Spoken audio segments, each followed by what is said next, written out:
Ayan mga katrops, so ito po yung pamangkin ko. So ayan, ang cute, di ba?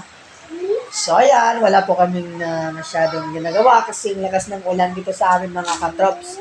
So ayan, kakanta na lang po tayo mga katrops. Ayan.